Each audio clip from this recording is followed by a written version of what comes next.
everybody. The gang is gathering. Hello, Jim. Good to see you again. Old faithful Jim. Real Doc is Dog-Faced Pony Soldier from the Pitmaster Club. Sheila. Excellent. Oh, I've seen a number of familiar faces. Gary Hammond from Canada. Wonderful, wonderful. Good to see you guys. Good to have you here. We originally said that we were going to try and talk about couch gating, things to eat during the Super Bowl. But I was talking to my buddy Mike La Charite from the International Sous Vide Association the other day. And he is running a cruise that he'll tell you about. To teach and explore sous vide with some really good chefs. I am among them. I am the not so really good chef. But it's coming up in March, and he'll tell you about that. But what we thought we would do instead of couch gating is talk about Sous Vide Que, I call it, and sous vide in general. So, Mike, if you could kick things off, I suspect most everybody in the audience now knows what sous vide is. I remember when I had to explain it every time. Give us the short version of exactly what is sous vide in case somebody out there is not clear on the concept, and perhaps even touch upon what we call Sous Vide Que. And then we can, I want to ask you some questions about cooking technique and what things you like to do. So give us an intro. Well, thanks for having me. And, it's a testament to the great work you've done in bringing it to the barbecue community, because I agree, a few years ago, there were everybody you'd bring up sous vide and it was, wait, what? Huh? So, for those who are maybe just a little bit familiar or maybe received their first circulator for Christmas, since we're just in January and are like, what do I do with this thing? Sous vide is a precision cooking method. It's all about precise temperature control. And so it uses a device that holds a water bath at a precise temperature. It cooks in an oxygen-free environment, so you vacuum seal whatever you're cooking, be that protein, vegetables, desserts, alcohol infusion. And it's really about holding that at a precise temperature that you set to get the exact doneness that you want.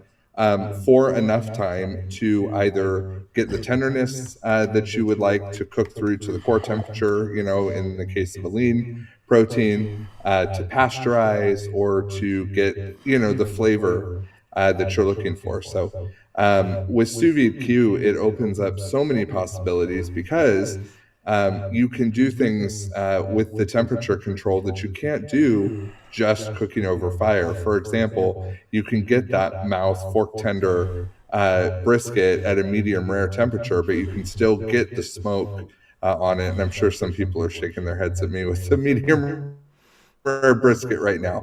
But that's some of the beauty of combining the two methods, is you can, sort of play with things that you wouldn't ordinarily be able to do with either method on their own. And cook at different temperatures and play with some of the textures and still infuse a really good amount of smoke, and, really get some new products out, to try and, explore. I've written a bit about sous vide on AmazingRibs.com. And if you're a member of the Pitmaster Club, I did an ebook on the subject, and you'll get it for free if you haven't figured out how to download these free ebooks. There's 6 of them for members. But here's a page from the website, which is kind of interesting. With traditional grilling, you want to get it to a perfect temperature, but it tends to overshoot the temperature. I mean, it can be quite hot on a grill, so you don't get perfect temperature very easily on a grill. But with sous vide, you can set these devices to precisely the right temperature. For example, medium rare steak is 130 to 135, and not a penny more, a penny less. And so you can set that sous vide machine for 130, 131. That's real good temperature for pasteurizing, killing all bacteria. and it'll go right up to that temperature, and it won't go any higher. It just stays there, and it's just really cool. You can leave it there for hours. The results, I think, are more tender than any other cooking medium. So if tenderness is important for you, if you, for example, are the kind who prefers filet mignon to ribeye, then sous vide's a really good technique. It's also great for entertaining. I mean, if you got a bunch of people coming over for dinner, and they're straggling in, and dinner, you don't know when dinner is going to be ready. You can throw the meat in the sous vide bath 4 or 5 hours earlier, or in some, for some big tough cuts like brisket, it can be overnight or a couple of days. But when finally everybody shows up, you pull it out, throw it on the grill for 4 or 5 minutes on each side, and you're ready to go. So that's a really cool aspect of it. And you can see when you set it at that target temp, it goes to that temp and stays there. So it's essentially a reverse sear technique. And I think most of you who've been hanging around me or with at our website know about reverse sear. I Mike, love that photo you had there at the video. That is like classic Meathead that I think of every time I think of you from our summit. This is a video. This is a short video of me cooking. Let's see if I can get it to share. Okay, now we've already sous vided these guys, which means they're cooked to a perfect 131 degrees. They're medium rare. They're done inside. But the problem with sous vide is, look at that steak. Can you see that, baby? It is just butt ugly. And you want a sear on the outside of a steak. That sear is a chemical reaction. It's called the Maillard reaction. It's when heat converts the proteins and the amino acids and some of the little bit of reducing sugars in here, and it creates new flavors. And that's the crust of a steak, the crust of a prime rib roast. Everybody loves that crust. So what we're going to do is we're going to build the crust really fast because they're cooked. We don't want to put it in the oven or in the grill and overcook them. They're exactly medium rare in the center, 131 degrees, and that's maximum juiciness and flavor. So what we're going to do is we're going to put a grate on top of this charcoal chimney. Now, energy. We're talking energy. Energy is much more important than heat, much more important than temperature. Each one of these briquettes is an element of energy. 1 layer of them is hot. 2 layers of them is twice as hot. 3 layers is 3 times as hot. We've got about 6 layers of energy of charcoal briquettes built up in here. So that's a massive amount of energy built up in here. All right, I'm just gonna, nobody will be surprised to know that I can go on forever. Let's go back to live coverage. But that's one of the techniques that I really am fond of, you can build a sear very quickly that way. And what it points out is, because the meat is being cooked inside of a plastic bag, a zipper-type bag, you get all the air out of there so that the meat is in contact with the bag and the bag is in contact with the perfectly tempered water. So it's not simmering, it's not boiling. People will often say, oh, God, Meathead, you're boiling the meat. No, we're not. But it comes out butt ugly, so you want to sear it off. Now, a lot of people sear it in a cast iron pan or on a griddle. But it's really good seared over a flame. And as you can see, I was using a charcoal chimney, which is really hot. I call it the afterburner because it's like an F-16. So that's one technique. You can do it over charcoal. You can do it over gas. You can do it in any number of ways. Mike, that was a short video of me doing a ribeye steak, which of course is really great. I mean, it's one of those proteins that's superb with sous vide and then searing on a grill. What are some other things that you really like to do sous vide?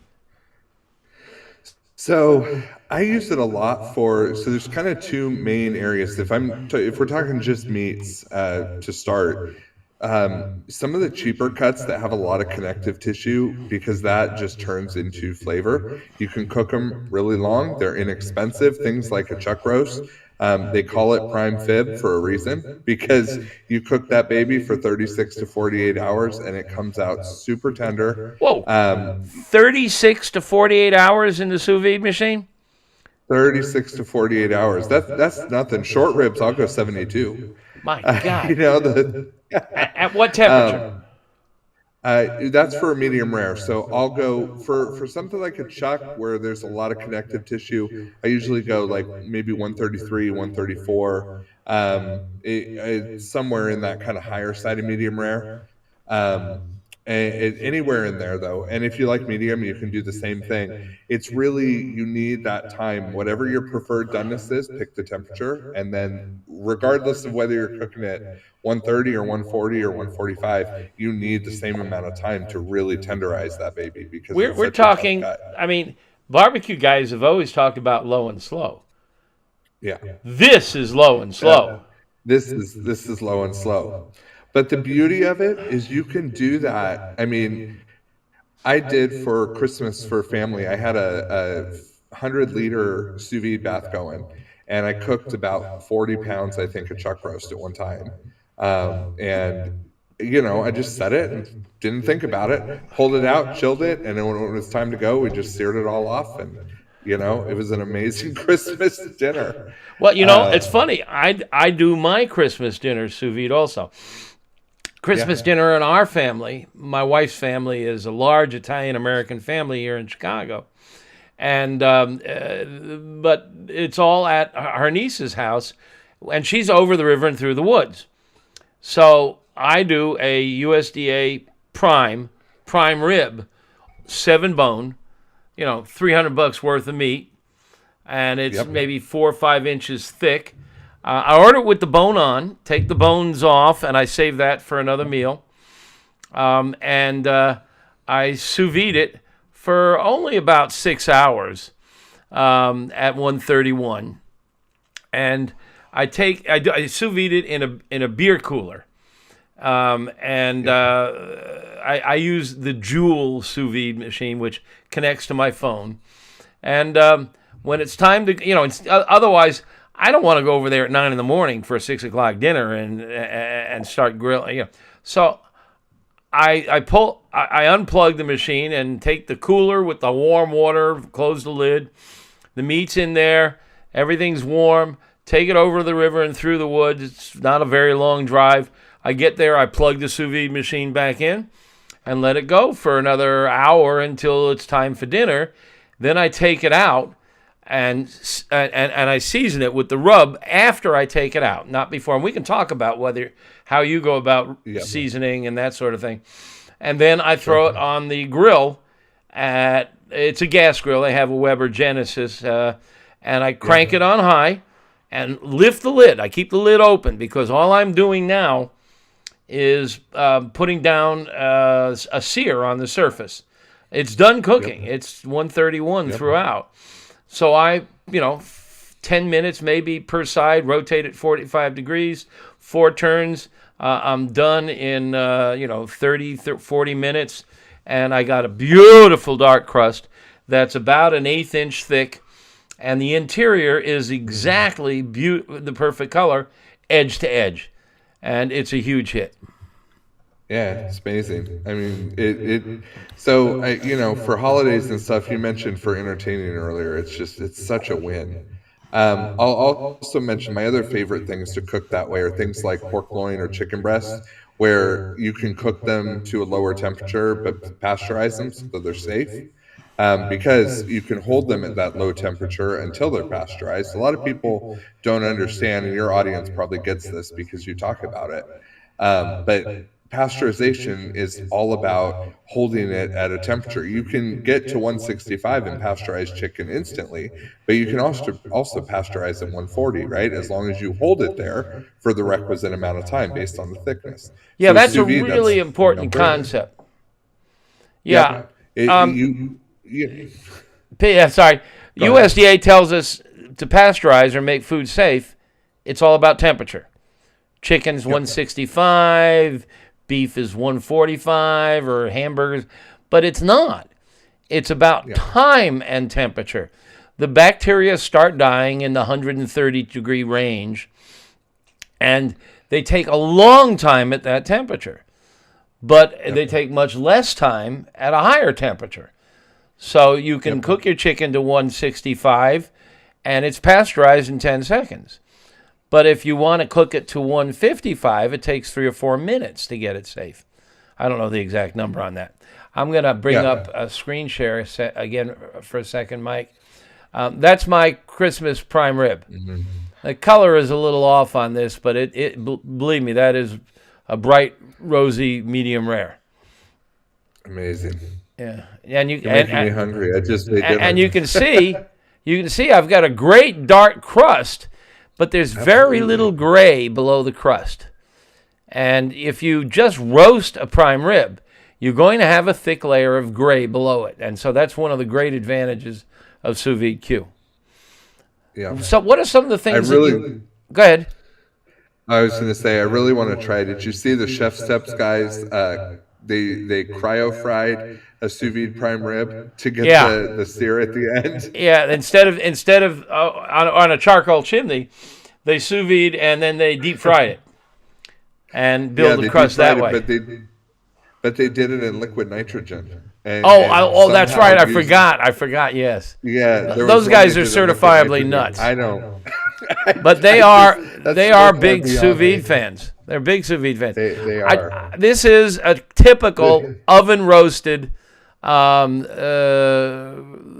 rib, not sous vide, and you can see and that's the spinalis dorsi. That's the best muscle on the steer. That is absolutely the tastiest piece of meat, and it's overcooked just by doing it in the oven. And by the way, sometimes I take that muscle off and I set it aside for myself. Yee. Chef treat. Oh, yeah. So what are some of the things you don't sous vide? So if I'm cooking at home for myself, generally I'm not going to do a filet mignon, sous vide. I mean, you can, certainly, to get the perfect doneness. A lot of times, and sous vide salmon is great. I don't sous vide salmon at home a lot because I have it down to a science in the oven and I know how to get it perfect. And a lot of times, like thin cuts of fish, again, you can do them really, really well sous vide. I haven't come across a lot personally that you can't do well sous vide. I have come across a lot of things that I don't do sous vide every day because they tend to be easier. Even with vegetables, you can do some amazing things. Things like cabbage sous vide, eggplant sous vide. There's a whole bunch. Cauliflower, carrots. Yes, cauliflower is mind-blowing sous vide. Things like broccoli, I tend to roast those or take them into a pan. Again, not that you can't do it and have great results, but I like a little bit of char on it, So there are some of those things that just based on personal preference, and some people might say, hey, I really like doing it this way, and that's great. I'm never one to jump on people and say, oh, well, there's a wrong way to cook something, because there's not, it's all personal preference. But those are some of the things that I really tend to just do with other methods of cooking at home. For sure. I remember when you guys first started the International Sous Vide Association, and I was just discovering sous vide, and I was fiddling with it with Sous Vide Que. And I joined up, and you had a conference, and I went to the conference. And the second conference, you were kind enough to have me speak, and I did that steak demo. And at that time, I was so hepped up over sous vide. I was cooking everything, and I've kind of backed off. I pick and choose now, and it's not just like you said, like rump roast and the tough cuts. Beef ribs. Now I know you do barbecue meats. I know you've done brisket and pork ribs. How do you approach those? So a lot of times it's really just figuring out the doneness that I want. So there's sort of two textures two texture styles really that I think of with sous vide Q. There's like, do you want a steak like result, or do you want sort of a braised, or do you want it to eat where it's more falling off the bone? Think of a really tender pork chop, right? Like, I'm not saying you're going to bite off this big chunk of dry pork, but so there's a couple different ways to do it, and this is some of the fun we were supposed to have in Chicago with the side by side tests, and then things went awry. I still am looking forward to doing that with you one of these days. But that's the thing I think of. Okay, do I want this to eat more like a steak or more like a braise where it's going to sort of just melt in my mouth and fall apart? If I'm looking for more of a steak like texture, for pork, I'm cooking in the 140 range. For beef, I'm cooking more in that medium rare 130 to 140 up to medium range. If I'm braising, then I don't like going above 154 because this is something I had learned, and people who study science know this more, but I'm not one of those very much. I had learned this during the CREA course, that at around 154 Fahrenheit is where the protein starts losing the moisture in the meat. I think it's at like 155 is where the meat really starts letting up a lot of the juice. And so I try to keep my sous vide under 154 or less, because you tend to lose a lot more moisture once you get above that temperature, is what I found. So if I'm doing more of a fall apart like baby back rib, I'll cook it at 154 for something between 18 and 24 hours. And then I'll chill it down, and then I'll take it to the smoker and I'll smoke it back up to that temp. So again, it's sort of kind of figuring out, and similar on the brisket. If I want, I'll use that same sort of temp. I'll cook it up to 154 with the brisket. I would go more in the 24 to 36 hour range if I'm doing it for more of that kind of shreddable texture, and then chill it down and then heat it back up on the smoker to get the smoke on it. Now, if I'm cooking brisket, go ahead. Let me interrupt very briefly. I noticed as I was looking at the board here that I was it was alerting me to feedback echo, and there's a button I can push to make that go away, and I pushed it, and I think it went away. And a couple of people have told me, yeah, that improved the video, but I've got one guy saying that it's choppy. Just if you're listening out there, I know we're both on Facebook and YouTube. Is anybody having audio problems, especially with Mike? Let me know, and I'll see if I can fix it. The technology here is a little beyond my barbecue skills.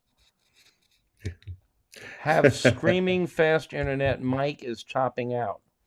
Anybody else getting Mike chopping out? Mike keeps muting out. Me too. Okay. Darn. All right. I'm echo cancellation. All right. I'm turning off echo cancellation. And I'm turning down my audio. Mike, say something. Testing. Chicken, beef. All right. Eat more brisket. Let's see if that's any better. All right. If you're experiencing audio, please feedback and let me know. I'm sorry I interrupted. You want to take up where you left off?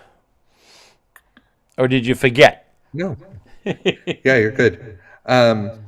No, I probably did forget where I was at. Getting old, meathead. It was. Well, yeah, those are. I think I was pretty much done with that. Okay, let's take on. I mean, one of our Pitmaster Club members, Dog-Faced Pony Soldier, is asking, and I think somebody else was asking, what's your theory on when to add the spice rubs? Do you use oil? And when do you smoke? Before the sous vide bath? After the sous vide bath? What's your approach to those different processes? I love controversy. This is great. Yeah, because I think you know my approach, so let's hear yours. Yeah, and honestly, I think you and I have talked about it. We're pretty aligned on these approaches. Let's start with seasoning. I am a big fan of salting before sous vide. I Amen. think it gives it time to penetrate, but we know salt is the only thing that's really going to penetrate. So that's all I do. Salt has other things that it does well, like especially if you're cooking seafood, it'll keep some of the albumin from coming out. So there's a lot of benefits to doing that.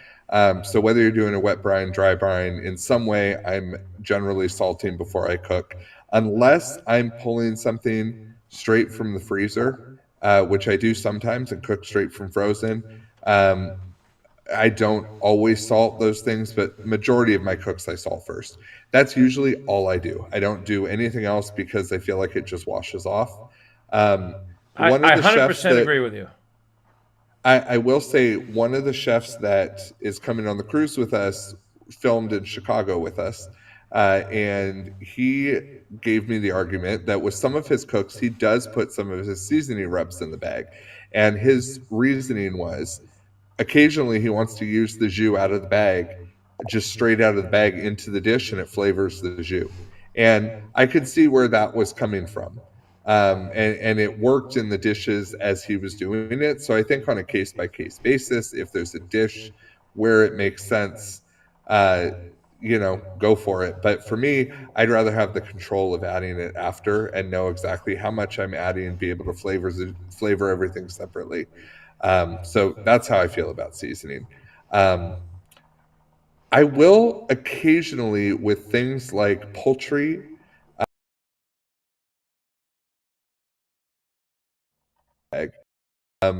You get, it's not so much for the flavor because the flavor is not going to penetrate, but the aroma sometimes will get into the outside of the meat, and it's just on the outside, but the aroma still has implications with flavor. And I've noticed, like, if I do a chicken breast and I put some thyme in the bag and I serve it cold later and I make just a chicken salad with it, I get some of that aroma still with it, and it improves the dish. So for me, that's somewhere that I found that useful.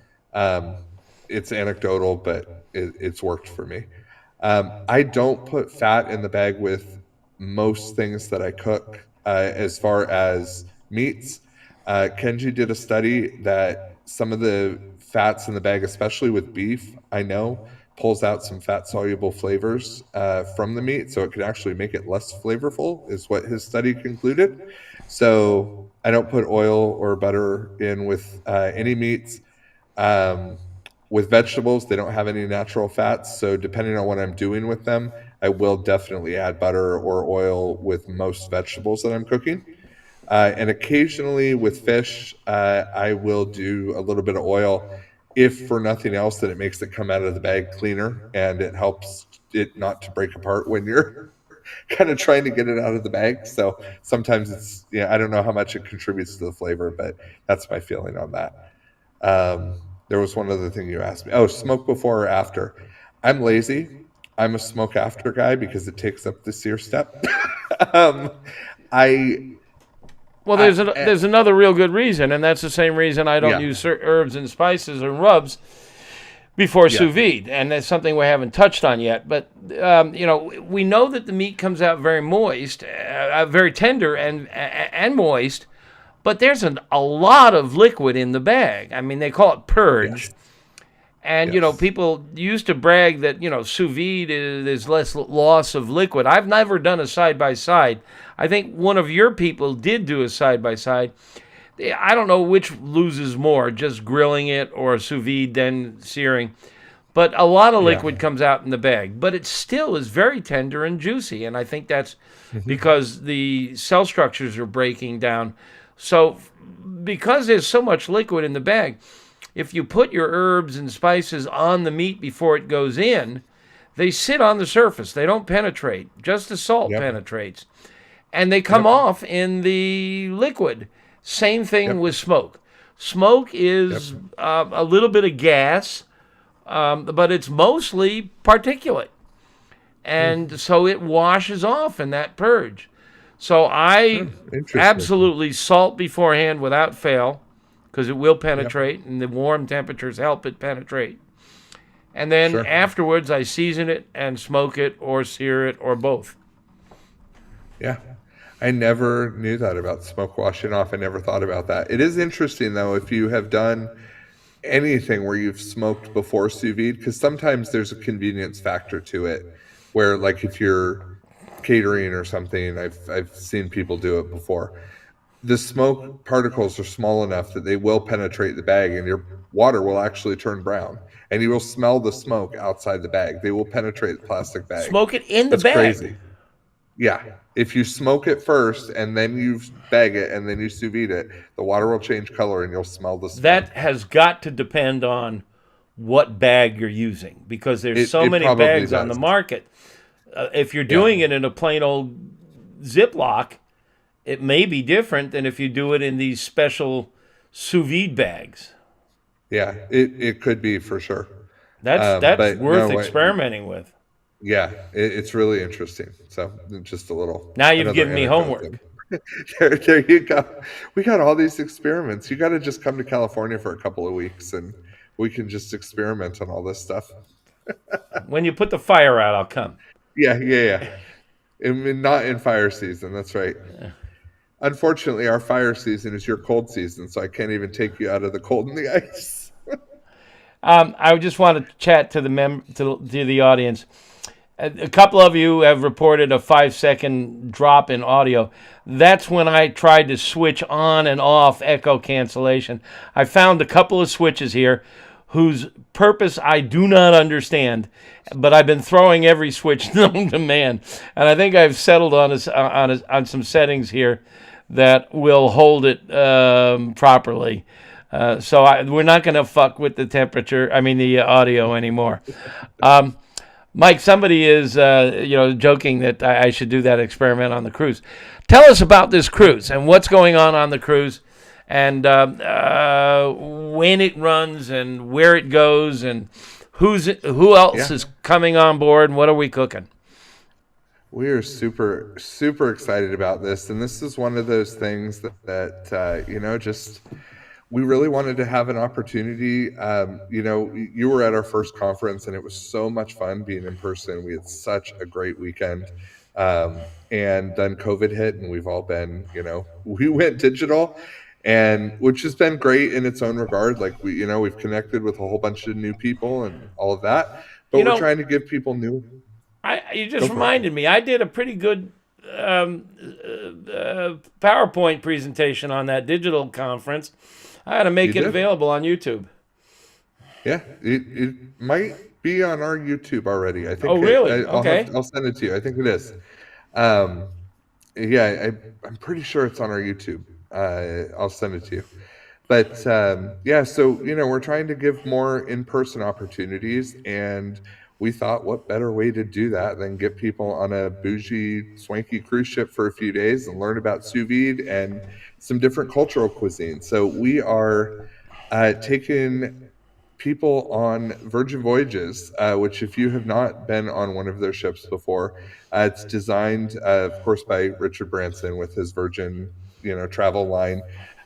They design the ships after yachts, so it's got a lot of yacht touches, and they are one of the more inclusive lines. So there's over 20 signature restaurants on board. They're all included with the cruise fare, which is amazing. There's no specialty restaurants and all that kind of extras. And we are bringing, actually, let me screen share with you really quick, and I will show you. Let me just pull this over here. I'll show you who we're bringing, because it's a pretty awesome lineup. Super excited. All right, we want to share the screen. Let's see. How do I do that? I tell you what. All right, your audio's gone bad. Get rid of that picture. I'll find it. I got it on my computer. Okay, cool. Oh boy. Oh boy, you're bad. Oh no. So whatever you did with that picture, it totally foobarred your audio. Hang on. Now you're back. Speak. Okay. Much better. Is this? I'll find the. I'm not touching. Go to sousvidecruise.com and it's all there. I'm not touching anything. SousVideCruise.com. SousVideCruise.com. Let me do that. Yeah, there you go. I'm not touching anything. So we are. It's going to be, of course, Meathead is joining us, which is going to be amazing. Chef David Petranczyk from Breville Commercial, and also Chef Eric Villegas, who, if you've been to any of our events, he's represented Vacmaster and Breville and Zwilling and several brands that have supported us. Yep, there we go.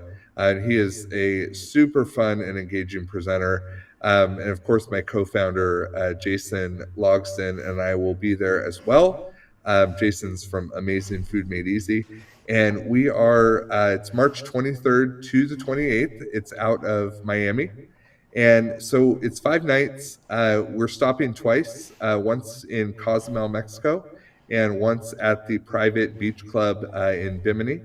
And in both places, we have several options of different excursions. We have a food tour through Cozumel. There's a food and cultural tour in Bimini. There's options to go and cook fish on the beach in Bimini. So tons of different options for fun. But what's going to be really cool is on board on the 2 sea days, each day we are doing a sous vide seminar where each of our presenters is going to be talking about sous vide applications for Mexican and Caribbean cuisine. So we're going to be doing things like beef short rib birria, Meathead. I know we talked about. You're going to do a carne asada. We talked about some different cocktails that Dave's working on. We're going to have some octopus out there. Whole bunch of different types of cuisine that really showcase the diversity of sous vide. Who's doing the octopus? I think I'm going to do it right now. Okay. Dave had originally called it, and you were looking at it too. But last I talked, nobody had kind of claimed it. So let's talk. I've been playing with octopus a lot, and I've done sous vide with it. We'll talk. Yeah, I'm a huge octopus fan. I'll tell you, my 5-year-old daughter loves it. I have to buy 2 for our family of 4 because she will eat 5 tentacles every time that we cook it. Yeah, I would love to do grilled octopus versus sous vide Que octopus. Yeah, it'd be a blast. Yeah, that would be fun. So, yeah, tons of options, lots of food, and really just the opportunities to hang out. We're going to have one group dinner on board at one of the restaurants, with the whole group. And then the other nights, you're free to just kind of hang out with whoever you want. You can set up small group meals with other passengers. You can do your own thing. I'm sure we'll be taking over the bars in the evenings and, hanging out. So lots of just opportunities to get to be together, talk sous vide, talk barbecue, and really just spend a few awesome days together. Petranczyk is going to be doing cocktails, right? Yeah, oh yes. Yeah, he did.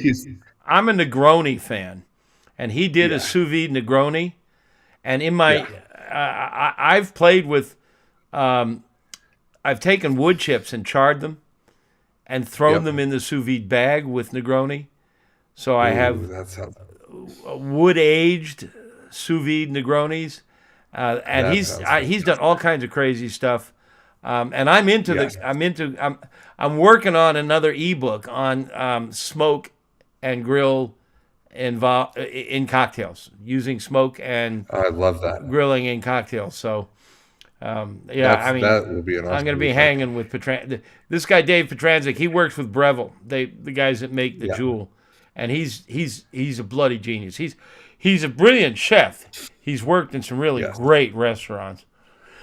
So there's some really talented cooks there. It should be a lot of fun. They are. He's working on potentially a carbonated cocktail, but he's also, in his own words, he is a huge tiki file.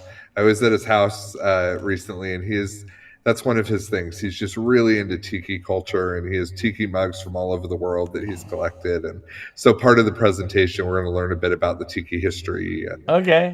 He did he did this acid-adjusted pineapple daiquiri when we were in Chicago. And I've never thought to acid adjust the pineapple juice. He used malic acid and citric acid, I think, to even out the acid in the juice and make it a little bit more punchy. And man, it was just incredible. I think we've done enough commercial. Yeah, agreed. People came here to learn about sous vide, and of course they'd learn a great deal on the cruise. But I'm looking forward to it, and I think it should be a great, fun opportunity. And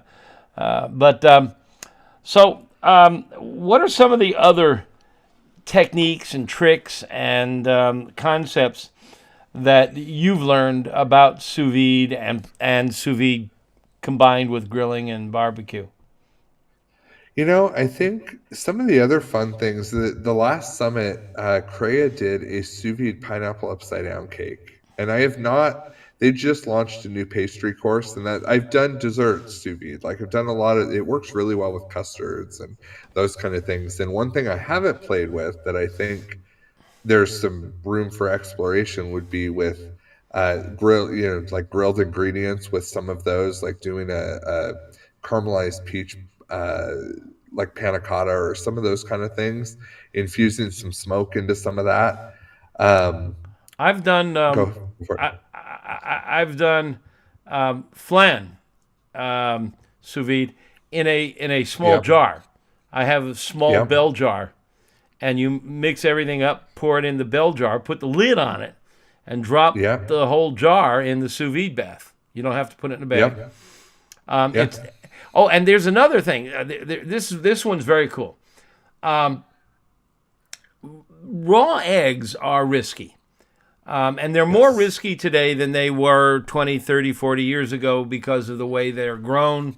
My wife, a microbiologist, actually tagged along on an inspection of a egg farm and was flabbergasted at the conditions.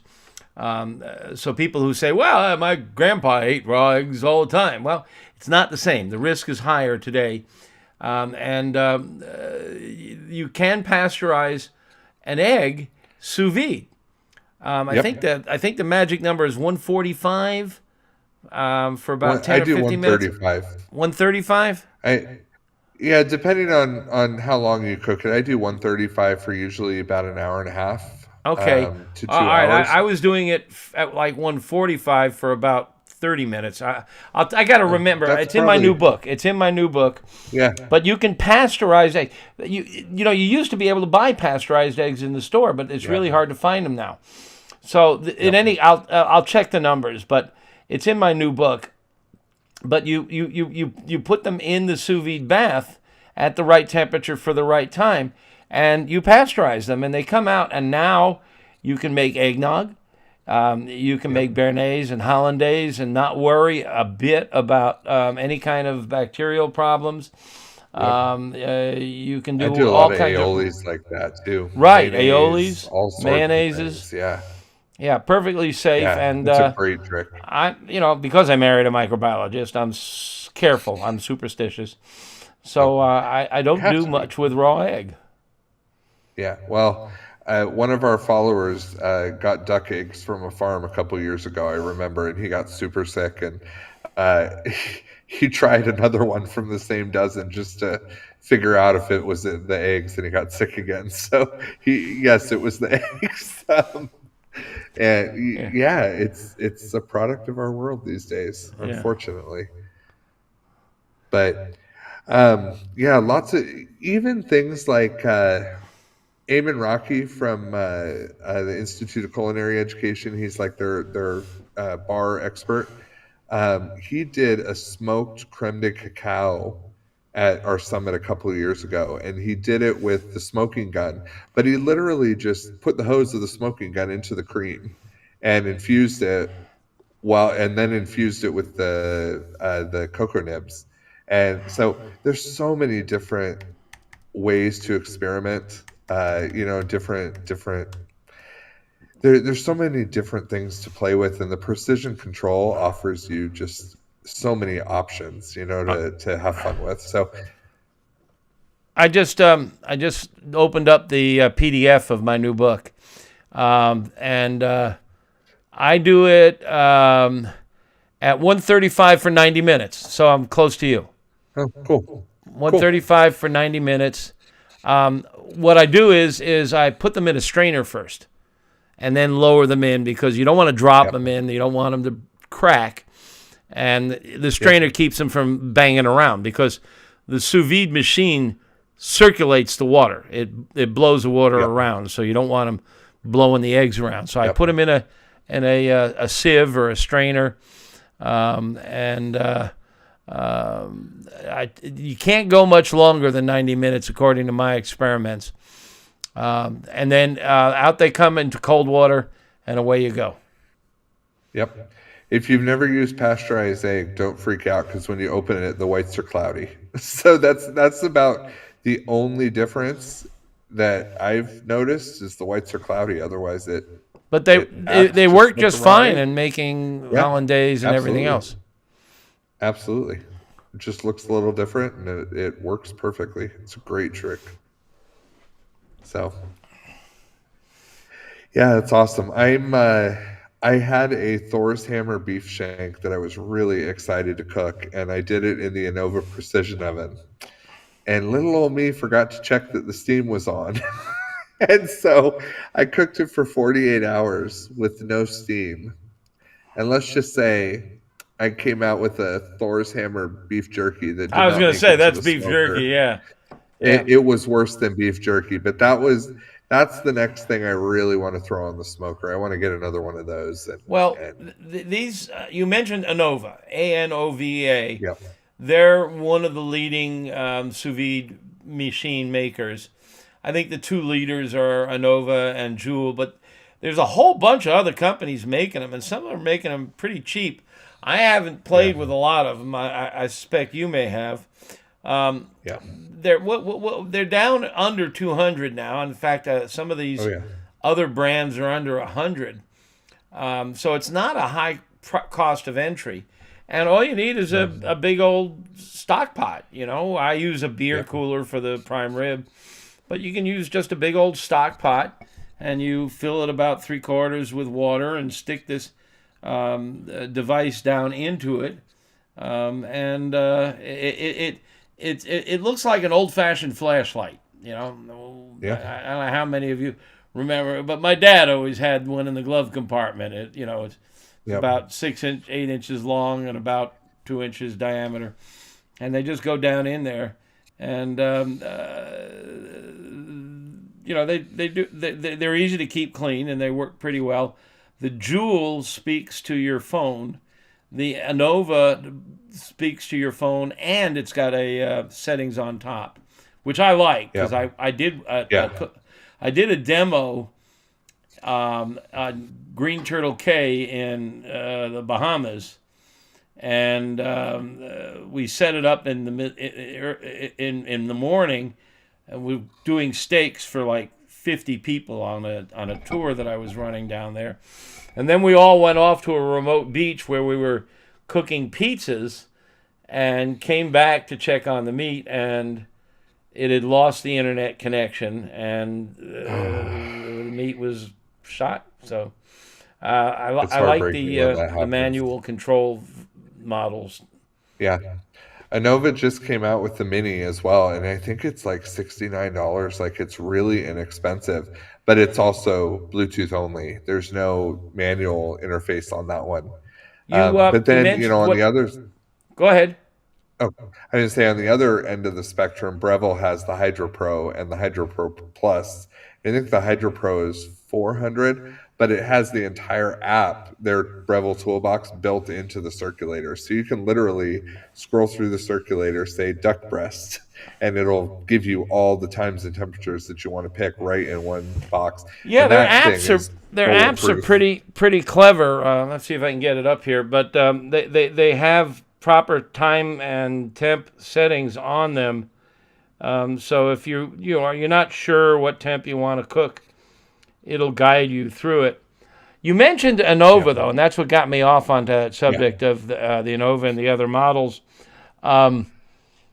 you mentioned Anova in the context of their new ovens, and they're worth talking about because they bear a resemblance to sous vide. Tell us about the Anova oven.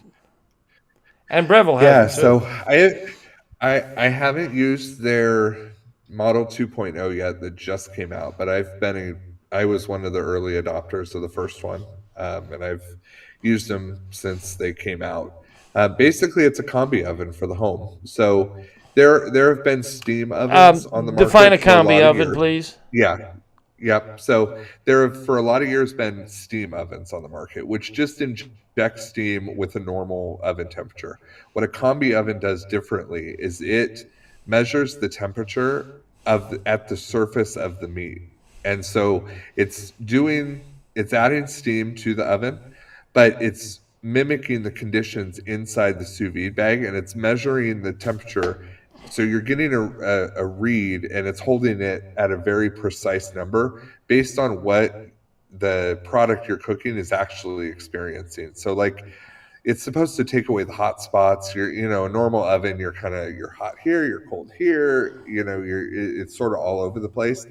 And this whole is supposed to hold it very consistently. It has the similar margins of a sous vide circulator where, it's going to hold the temperature within a degree, plus or minus. So, you're able to get sous vide like results cooking in this thing. You're able to get the precision. Okay. And that's essentially how they've built it. Now they've also said you can get the same sous vide results without steam. And there are a number of ovens coming out. I think Electrolux has one. There's a few coming out that are talking about this air sous vide now. And we were at Rationale, who is one of the big commercial combi oven producers for restaurants in October. We did some testing, and I haven't published the results yet, so we're still doing some more testing. But we came up with some real concerns with the air sous vide, especially at lower temperatures, that we were finding the product wasn't getting to core when you're cooking at lower temperatures, especially with lean proteins, with chicken breast and pork loin specifically. We were leaving some of it in there for 7-8 hours, and it wasn't coming to temp. So that's anecdotal. That's nothing you can say. I'm not saying they're not doing it right. Some of these other brands, and there's technology that we don't understand how it works. There's a lot of testing that needs to go into that, but very interesting. It's just a whole different area of sous vide that's now coming out, and people are saying you can do it without water, you can do it without bags, and all this craziness. But with the Anova Precision Oven, my take is if you do it with the steam, with or without a bag, as long as there's steam involved, for the most part, you are able to get sous vide like results. And I have cooked a lot in it. I have not found a huge difference in what I do in the oven versus what I do in the bag. There's some really cool applications for that. For example, doing burgers sous vide, I don't have to pre-freeze them before. If I'm doing it in a water bath, I would par freeze them so I can vacuum seal them without smushing them, right? Or for fish that I don't want to smush in a vacuum bag. Doing some things like that, doing whole cheesecakes. Now I don't have to do the little mason jars. I can do a whole cheesecake in a springform pan, but cook it sous vide with, so there's some really cool applications for it. And I've had great luck with mine. And I trust what they have in their app. It's a great thing. Now the new one is a lot more expensive, but it has supposedly they have a camera built in that is able to recognize the food that you're putting in and tell you how long it needs to cook for. It's all this AI stuff built in. It's incredible. So I'm looking forward to getting my hands on one of those eventually. So we're talking about the apps. Let's see if I can get this up. The colors are kind of faint, but if you tap fish, it pulls up their fish recipes, and you can just tap them, and it will. This controls the sous vide machine. So most of them now have apps that work like that. So you can tap the type of food, and it will set the machine to cook it. Or it might ask you a question like how thick it is and so on. There are some questions here, not as many as usual, but let me take a quick look at them. Pit Life Barbecue Podcast is here. Hello, Pit Life. I'm going to be his guest on April 28th, talking about my new book. Nice. Oh, new book. Yes. Where does it go? Uh-oh. Look at it.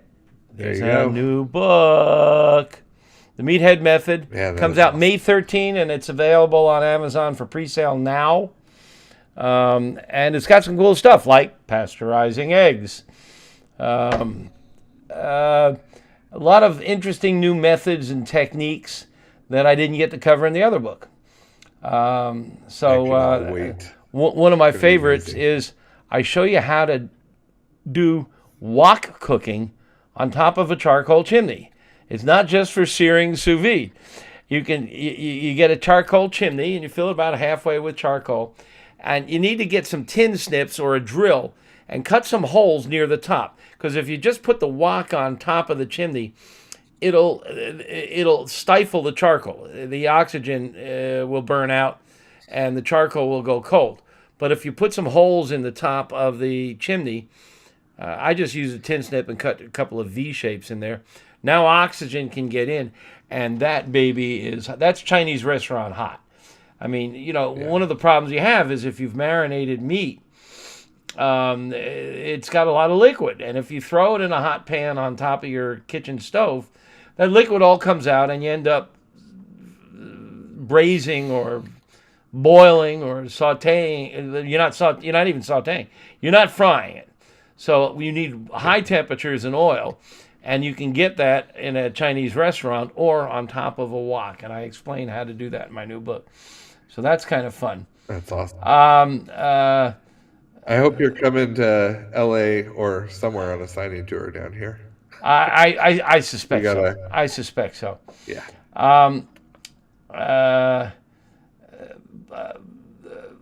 Here's one. One of our Pitmaster Club members says he does beef ribs for 72 hours. Yep.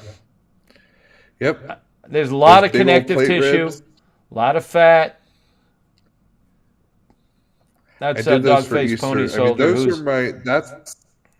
That's one of my impressed meals. Like if I have people coming over, I want to impress. Those 72-hour ribs, unreal. And what temp do you do them at? 131 to 134, somewhere in there. Yeah, so they're coming out like medium rare. Troy Belanger is asking, can you address cooking times for meats? My friend says he turned chicken into mush. So, in my experience, it's hard to turn things into mush. Like, it's really hard to do that unless you really overcook things.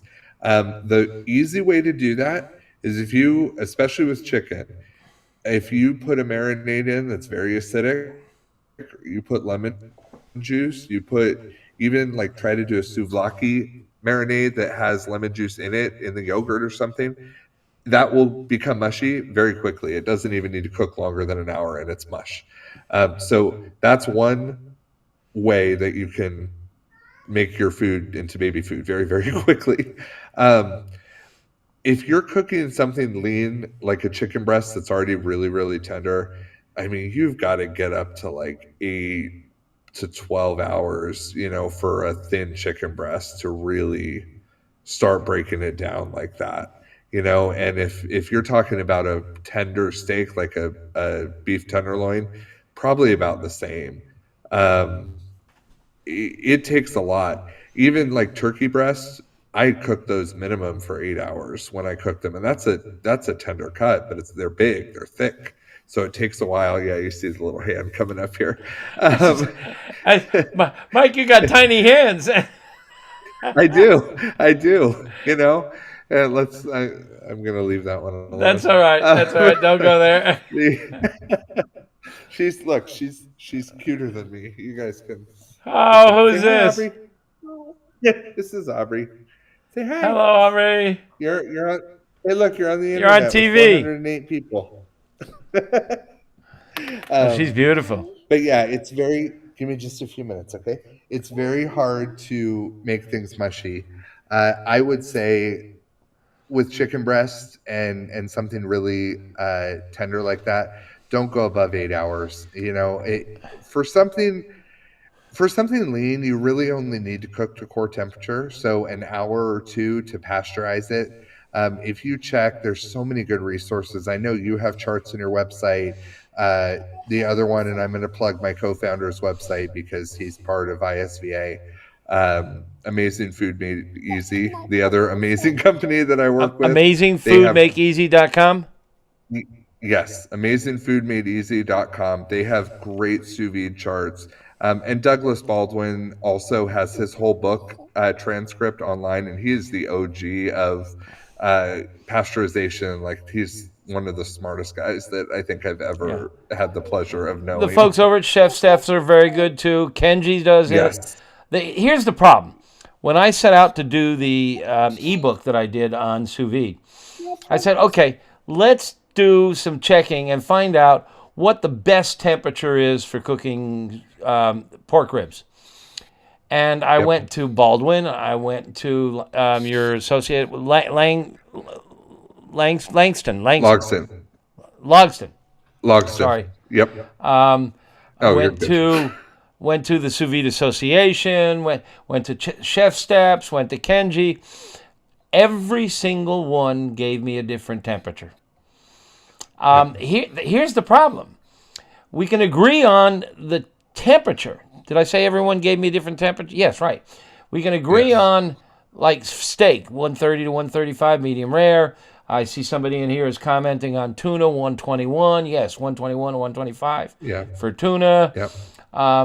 But the time is different. And I said that every book gave me different temperatures. They all gave me different times. And the timing is what affects the texture more than anything.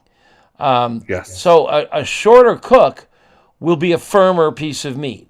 A longer cook will be a more tender piece of meat. And there's so it's not as, if you want a recipe for how to do ribs barbecue style, I can give you time and temp. And they're spot on, and you'll be thrilled. But with sous vide, you got to do some experimenting. You'll do a slab of ribs at one time and temp and decide how much you like it on a scale of 0 to 10 and come back and do it another time in temp. Oh, you'll save the same temp, but change the time. One variable at a time, and you'll change one variable, and then you'll decide, you'll score that on 0 to 10. So now you're into cooking 10 slab of ribs to circle the target and finally land where you want it. And then you're going to discover your wife wants it at a different temperature or a different time. Or you're going to discover, hey, I bought meat from this brand, and then I went to the farm and I bought heritage meat. And, oh, wow, now the animal's different. Holy cow, another variable. Or whether it's choice or prime. And so it's not as cut and dried as cooking in an indoor oven or cooking on a grill. There's a lot more fiddling around. And if you like fiddling around, then this method is made for you. But the results are really fun, and the results are really worth it. Yep. And, most of the time, even in the fiddling, it's very rare that I produce a bad result. Like, it's very rare that I produce something that's not good to eat. I might be able to get something better, and that's more to my taste. But it's not often that. A lot of times the stuff on the internet will get you close, and you'll be like, okay, that was good, but I think I can make better. And then you start tweaking.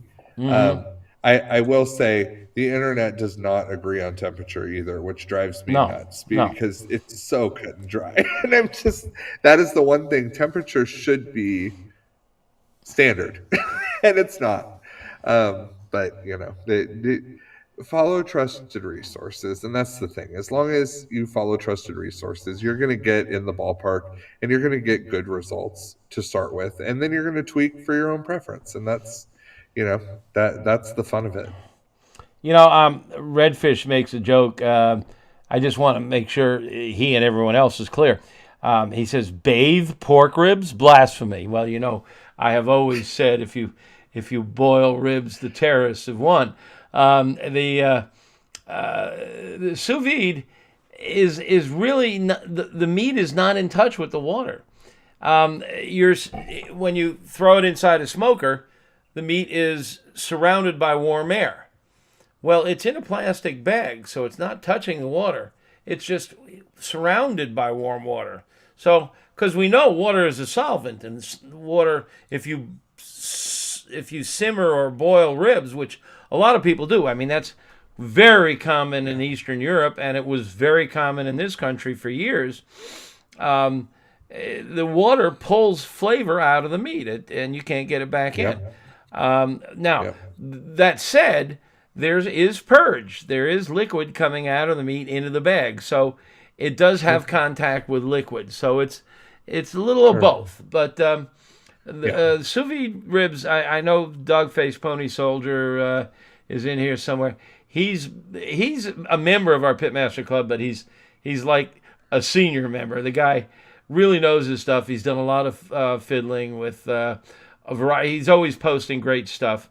And I know he's done a lot of work with sous vide, and he's got favorite temperatures, and he posts them on our site. So that's a good reference. And I 72 hours for beef ribs. Next time I do beef ribs, I'm going to follow his recipe.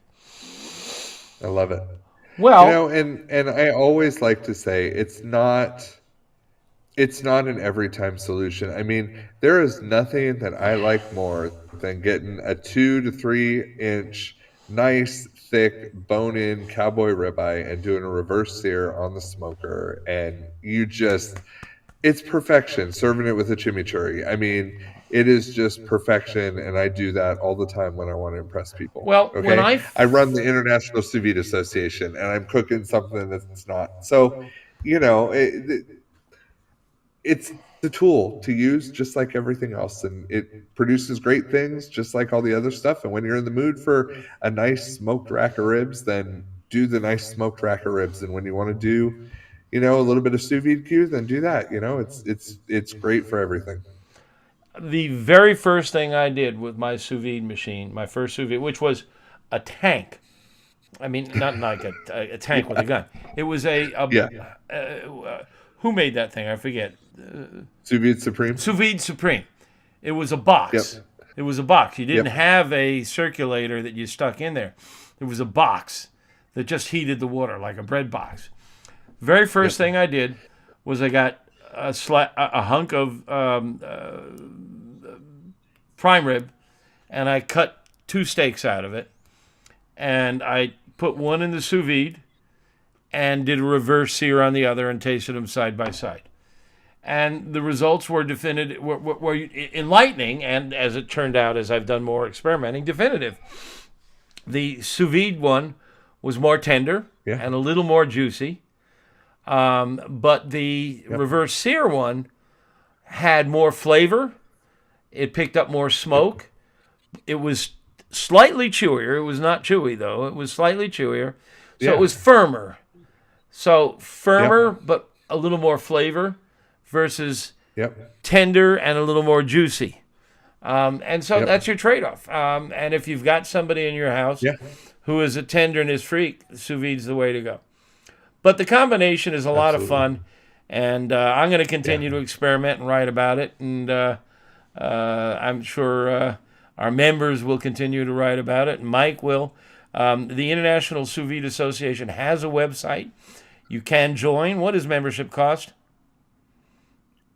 We actually don't charge for membership right now. We're just a free association at the moment. So it's just follow us. We have a Facebook group, and we do events around the country. We have a virtual conference every year. So this year we are planning to do events in Miami, outside Cleveland at the Chef's Garden and in Chicago. You're going back to the Chef's Garden? Yes. I we was are going there back for to the Chef's this Garden. conference. This was the coolest. There's a farmer outside of Cleveland in what's the name of it? Milan, M-I-L-A-N. It's in Milan. They say Milan. Milan. M-I-L-A-N, Milan, Ohio. It's just west of Cleveland, about an hour's drive. And this is a massive farm that grows the most extraordinary produce. It's not pure organic. They lean organic, but they are devoted to making great quality food, and they service a lot of restaurants from coast to coast. And in some cases, growing organic doesn't give you the best results. And it also can be very expensive. But the quality and the everything from microgreens, you name it. I mean, stuff that you've never seen and heard. And they have this marvelous center with a very well tricked out kitchen and a dining room, and it's just a beautiful facility. And Mike held a conference there last year that I attended, and I cooked for. I did some steaks, which were really good, and there was just some, and they did presentations, seminars, lectures. If he does it again, go to the website, sign up for their mailing list, because if he does that, if you don't want to do the cruise, if they do this thing at Milan again, you got to go. And it's not just vegetables, but the tour of the farm is, and there's a farm stand there. It's just breathtaking. It's I never seen anything like it in my life. We toured the warehouse where there were bins of pettipan squash and winter squash and every kind of squash known to man, every color, shape, just fantastic. Yeah, all righty. Special place. We've done quite a little commercials tonight for books and cruises and conferences, but Mike and his guys are really tip top, and they really know a lot about food, and they're just fun to learn from. And if you're into sous vide, it's free to join the association, so join and get their. They don't pester you with a ton of email. You're not getting spammed. And if you can join us on the cruise, it should be a lot of fun. There's only one rule, and that is no pictures of Meathead in a bathing suit. Well, are you going to make sure that that rule, that nobody can take pictures of you in a bathing suit? If I catch your phone out, it's going in the pool. We'll take care of that. I did tell people I wanted to set a record for the largest human jacuzzi and just put circulators in the pool. Oh, so my I don't God! know if we're going to get that done. I don't know if that's going to happen this first cruise, but we'll see. Sous vide Meathead. Okay, gang, we've gone an hour and 15 minutes, and I'm an early to bed, early to rise kind of guy, so I'm gonna say thank you to you for your attendance as a nice group of people out there. And, of course, we'll be posting this to Facebook and YouTube. And I'll be back next month. You probably have divined that we moved from Thursdays to Wednesdays. And the next month is February 26th at 8:30 Eastern, 7:30 Central. And I don't know for sure what we'll be talking about. We'll come up with something. And Mike, thank you for making time on your busy schedule. I know you're moving from one home to another, and you're near the fire zone. And I hope everything is safe and sound with you and your family. And give our love to your young lady, your little daughter there. Hey, well, thank you. It's always a joy. Thanks for the invitation. Always great to hang out with you. Okay, gang. Nighty-night. Thanks, everyone. Mike, can you hear me? That's all for now, folks. Thanks for staying Yes. awake, and please visit Thank you. AmazingRibs.com for the articles, Yeah, that was a recipes, blast. and Thank you very reviews much. mentioned in this chat with We'll the see you- barbecue we'll see you, whisperer and at the next hedonism meeting. evangelist Yeah. from Sounds good. AmazingRibs.com, Talk to you soon. the planet's biggest and baddest barbecue and grilling website, Meathead.